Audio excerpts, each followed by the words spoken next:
Okay, this is the explanation for omnipresent. Quite a grand title for a trick. A divine attribute of the Almighty, omnipresence. No, it's so I call it omnipresence because it seems that a chosen card appears at different parts of the deck. It keeps on showing up, but you've placed before the trick starts. You've placed a mystery card, if you like, aside.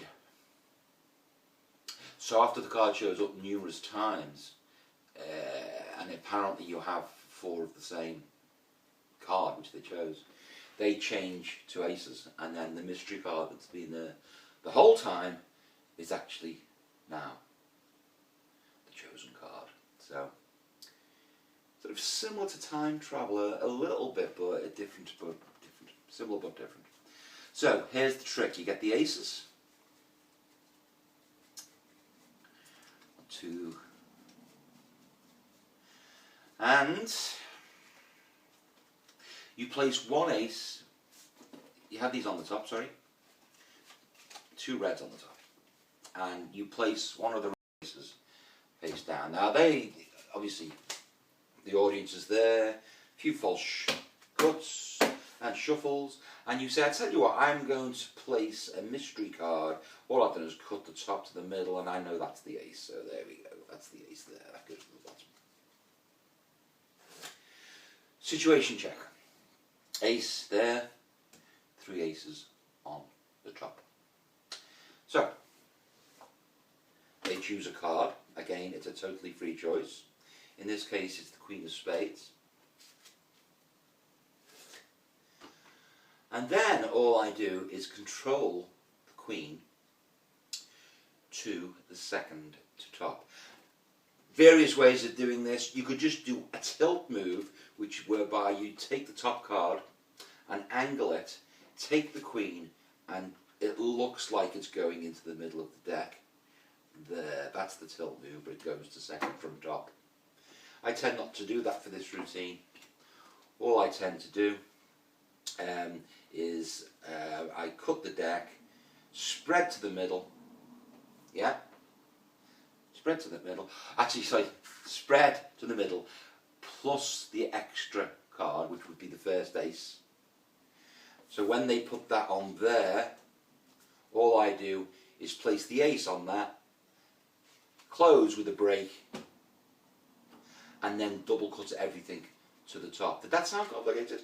I don't think it was too complicated. Okay, let's show you that again. There's the Queen. I cut to the middle, keep a break. Spread, take the first ace to the right hand, take the Queen back, place the ace back on top, but then keep a break, and then double cut to the top. I hope it didn't sound complicated. There's lots of ways of getting that card to the second position. That's just one way of doing it. In fact, you could just control it to the top and then do this move. Simply displace, just in casual talking, I can't remember where I learned this one. You're pushing off the top 2 cards, and you're simply taking the second card and placing it on the top. Does that make sense? Okay, watch. Second card on the top. Point is, their card is second from the top, and the ace is on top. So I say to them, so you do remember your card? And they say yes. And then I say, was it a Queen? And they say yes. So watch, I place that, that's a double card. So there's the Queen. That goes back on top, that goes back there. That's now an ace. Okay? So now you've got a situation where the Queen is on top of 2 aces. Watch my next move. I cut the top half to my left, then keep a break above the Queen and the 2 aces. So I cut over and keep a break between the Queen and 2 aces.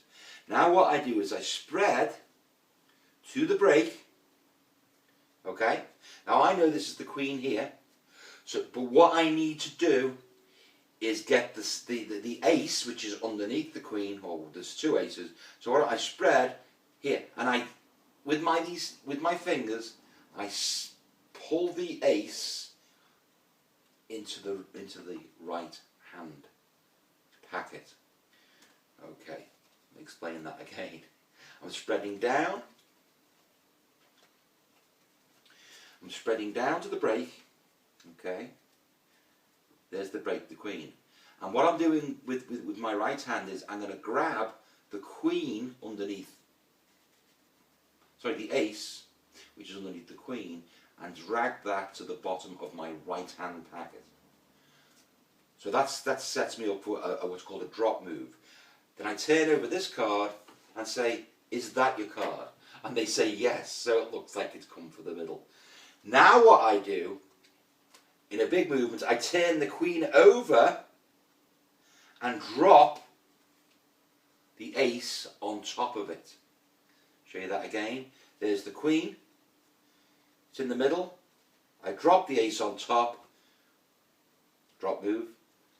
It looks like I've put the queen now, but I haven't. I've put the other ace now. Next move. You're going to displace these two cards, which is the queen and the ace, and that's simply a matter of doing what you did before. You're going to take the ace with your right fingers, pull it out, and then put the queen there. Yeah? Watch. Simple. Then you are going to keep a break as you double cut. No, I take that back. You could double cut, but I want to create the impression that that queen is definitely in the middle. So what I do is I keep a break and I do a turn over pass. And all that does is places everything, this pile on the bottom. So, a turn over pass, very briefly. You've got the break, you take the top half and turn it. At the same time, you turn the bottom half over. So, it's there. Watch. There. Top half turns as the bottom half turns. So, in one movement, it looks like that. Sorry, I'm not going to go into detail on the turnover pass. There's so much information out there for this sort of thing. Various books and publications, but I will explain it one more time. There's the break. You take the top half and turn as the bottom half turns, which actually displaces the two. It's like a normal pass, but you're turning everything face up. So there, and that's interesting because that's their card, and you say, look, is that your card? And of course they say yes. So in that, all those moves, you've shown the queen, their card, to be top, middle and bottom. Now what I do is I do a double lift on the queen, like this. That's two cards, and then I place the ace face down here, but I need to do a wrist turn to hide the fact that there's an extra card. So watch, there's the queen going down. That's now an ace. If I do that, you see there's the queen. Yeah? So what I do is I wrist turn. That's the ace.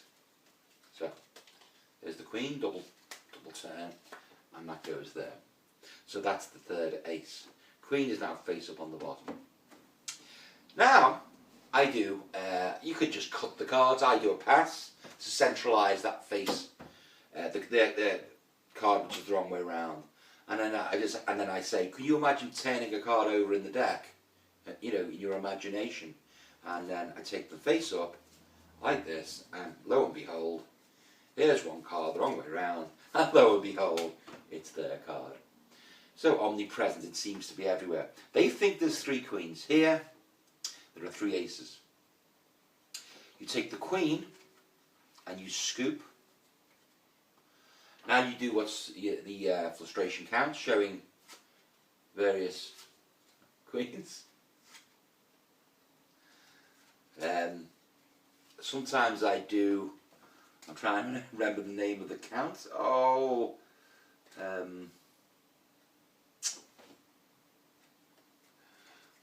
That's the name of the count.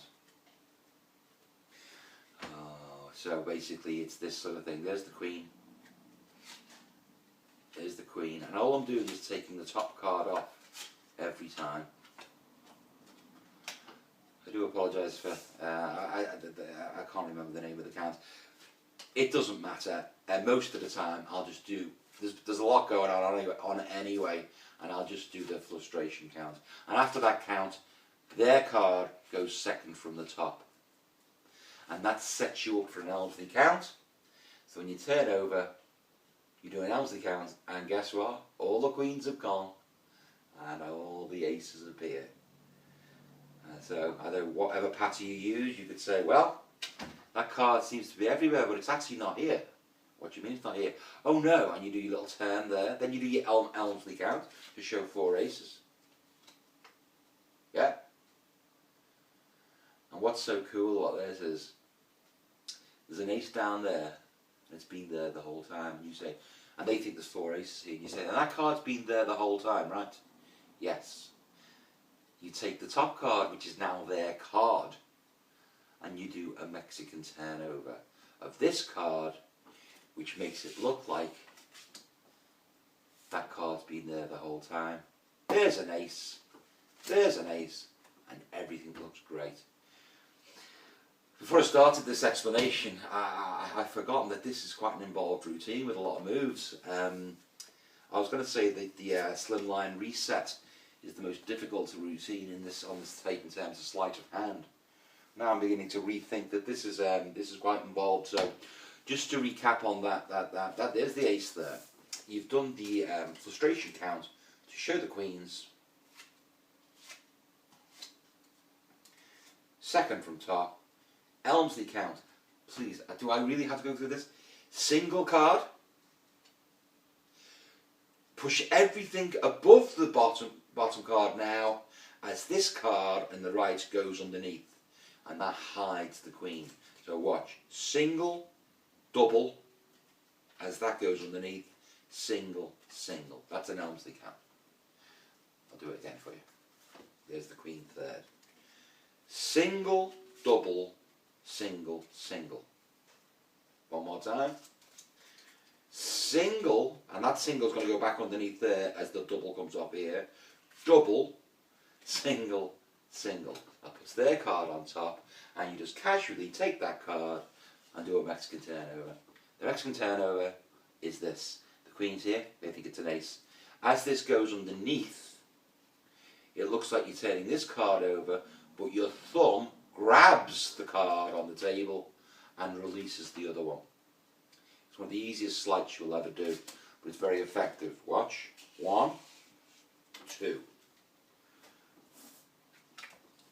So that's the routine, and it is a great routine because you don't know that sleight of hand, the cards appear everywhere, they change to aces, and you say, has that card been there the whole time? Yes, it has. Well, guess what, folks? That was the card. It's been there the whole time. So, there you go. You could have the card signed, I suppose. I wouldn't be not like the time travel one.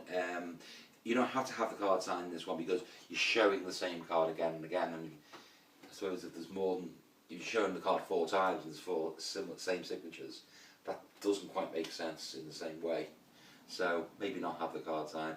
But anyway, that's it. It's omnipresent, and it's a super routine. And you know, I put together various moves from various people. There's a lot of stuff in there which is my own touches, and I hope you enjoy it.